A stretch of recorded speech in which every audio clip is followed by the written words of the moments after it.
Bonjour à tous, c'est The Positive Influencer, j'espère que vous êtes en pleine forme. Aujourd'hui, je voulais vous parler du développement personnel et comment commencer par l'introspection. On parle d'introspection aujourd'hui pour signifier qu'il faut qu'on regarde à l'intérieur de soi. Toute la vie, dans l'éducation que l'on reçoit, on attire notre attention sur l'extérieur. On regarde toujours avec nos yeux ce qui se passe à l'extérieur, autour de nous, dans nos téléphones, mais à aucun moment quelqu'un nous a dit arrêter et aller un peu regarder à l'intérieur pour savoir qu'est-ce qui se passe et comment je me sens. C'est un passage impératif dans la vie de chacun.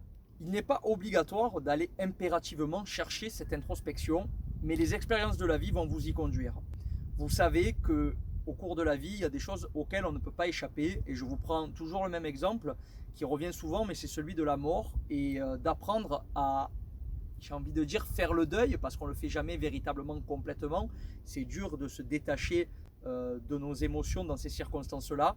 Mais l'introspection, elle n'est pas obligatoire, mais la vie vous oblige à un moment donné de vous poser et de regarder ce qui se passe à l'intérieur, de regarder vos souffrances, pourquoi vous souffrez et qu'est-ce que vous allez choisir comme comportement derrière. Soit vous choisissez de vous en sortir et d'être plutôt positif pour choisir des engrenages qui vous tirent vers le haut, ou alors vous allez broyer du noir et vous allez choisir d'aller toujours plus bas par des engrenages négatifs qui vous aspirent vers le bas. Donc obligatoire non, mais la vie vous y contraint quand même. L'intérêt pour moi de vous parler d'introspection, c'est encore une fois pas de faire monsieur je sais tout qui a tout passé, qui est au-dessus des autres, pas du tout, mais en fait c'est tout simplement de vous faire gagner du temps.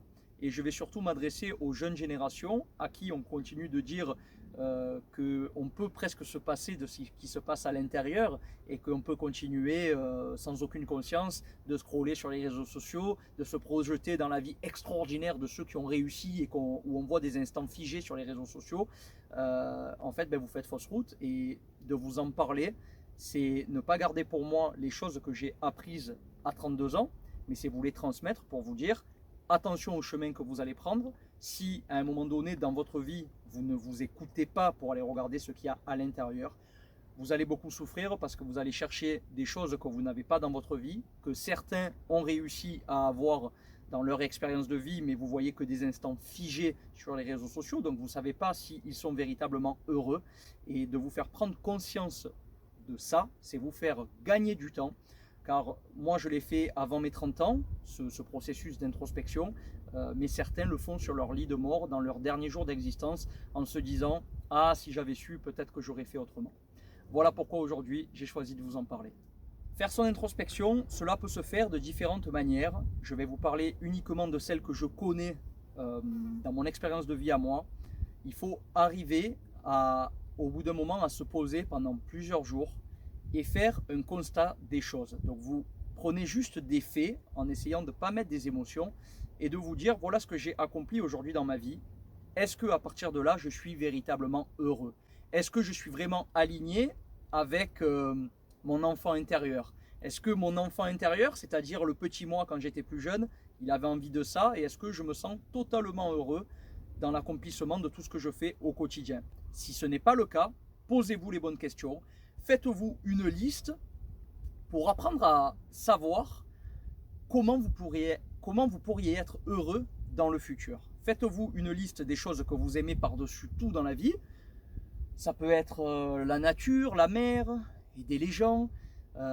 Faire de l'argent, ça peut être une cause, mais c'est jamais la première. Il faut savoir pourquoi vous voulez faire de l'argent, à quoi cet argent-là va vous servir. Et il faut vraiment apprendre à lister les choses qui vous parlent à vous et rien qu'à vous. Ne demandez pas à votre entourage, mais posez-vous plusieurs jours avec un papier et un stylo et notez-vous toutes les choses qui vous plaisent dans la vie. C'est-à-dire que si je vous disais demain, ok, tu veux être heureux dans la vie, je vais te donner ce bonheur-là, je te donne le métier dont tu rêves le plus, la chose que tu voudrais faire par-dessus tout, et en plus je vais te payer pour ça. Qu'est-ce que ça serait? Plusieurs mots-clés à chercher, derrière à trouver un dénominateur commun, et il faut aller vers cette voie, même si ça prend beaucoup de temps. Ça n'empêche pas d'avoir un travail à côté, mais c'est la seule façon véritablement d'être aligné avec soi-même et dans le temps, sur le long terme, de s'assurer du bonheur et de la réussite, car quand on fait les choses avec le cœur, les choses viennent toutes seules à vous par la suite. Les pratiques qui mènent à l'introspection sont véritablement nombreuses. En tant que coach bien-être, je vais vous dire lesquelles j'utilise en tant qu'outil professionnel pour aider les gens à s'ouvrir de l'intérieur. Ça serait la méditation, ça serait la relaxation, l'hypnose, le développement personnel. Mais il y a énormément, en fait, si vous voulez, de pratiques qui conduisent à ça sans que l'on s'en rende compte. Vous pouvez être un dessinateur, un peintre, vous adorez faire ces activités. Ce qui vous conduit à l'introspection, c'est toutes les activités où vous allez être immobile et en position de contemplation. Donc même si vous posez à un moment donné sur un rocher pour regarder simplement ce qu'il y a autour de vous, c'est une activité d'introspection. Vous apprenez à ralentir le rythme, ce qui fait baisser le mental. Vous vous imprégnez de ce qui est autour de vous et au bout d'un moment, vous avez des choses de l'intérieur qui vont sortir au niveau de votre conscience. Et ça, c'est de l'introspection. Alors que vous fassiez des perles, de la peinture, que vous fassiez des activités en pleine nature où vous prenez le temps de vous poser, tout ceci vous conduit à l'introspection et il faut simplement laisser le temps d'accueillir les choses pour s'ouvrir de l'intérieur, écouter les messages qui viennent de notre intuition et pour définir petit à petit, avec du temps, les choses qu'on aimerait faire dans sa vie. Voilà ce qu'est l'introspection. J'espère que ce premier sujet de développement personnel vous aura intéressé et qu'il pourra vous apporter quelque chose d'utile dans votre vie. Merci de liker, commenter, partager la vidéo. Vous pouvez mentionner quelqu'un qui a besoin dans votre entourage de faire une introspection dans sa vie. Je vous dis rendez-vous très prochainement pour une prochaine vidéo. Prenez soin de vous.